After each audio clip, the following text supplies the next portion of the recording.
jovem, vamos estudar a lição Momento do Hipertexto e, obviamente, é aquela coleção de textos que você vai utilizar para a explanação do assunto que estamos estudando essa semana, mas de um modo muito especial você vai responder algumas perguntas de modo muito rápido.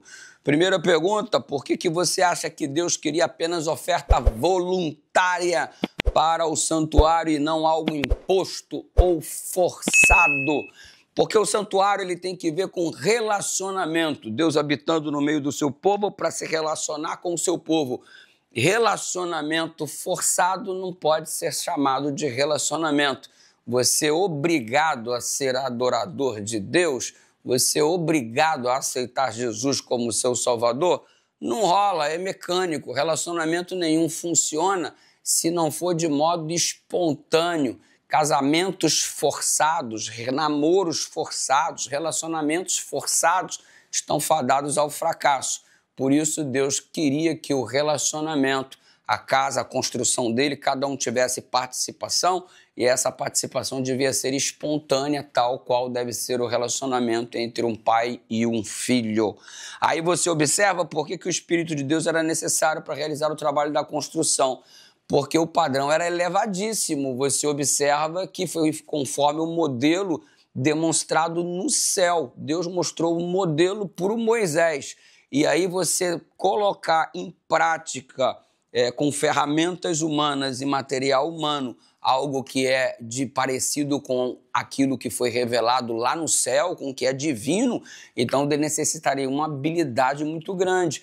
E, obviamente, somente o Espírito Santo capacitando os artesãos e todos aqueles que trabalharam é que puderam, então, eles realizarem esta obra porque foram capacitados pelo Espírito Santo. E aí, como é que Jesus cumpriu o propósito do santuário? Isso aí é muito fácil, porque você percebe que ele é o Cordeiro de Deus que tira o pecado do mundo.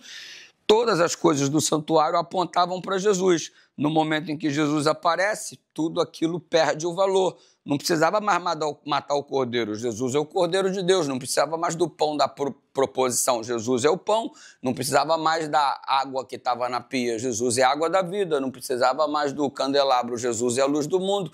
Ou seja, deixa de ter razão de existir aquelas coisas em função da pessoa de Cristo.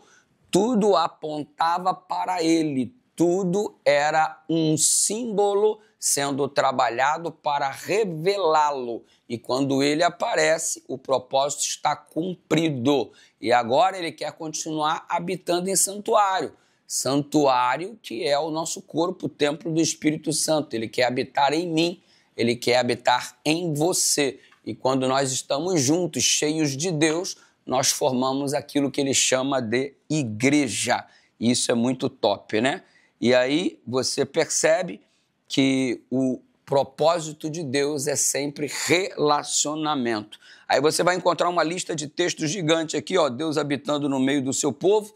Dá uma lida nesses textos e restaurando a santidade no templo, episódios em que Jesus intervém para que o propósito do templo seja restaurado. Então, não deixa o propósito do teu corpo, que é o templo do Espírito Santo, se perder. Que Jesus possa restaurar você e que você seja a habitação de Deus nesse mundo. Ora comigo aí, Pai querido, valeu. Muito obrigado pelas orientações de hoje. Dá-nos o entendimento cada vez mais em nome de Jesus.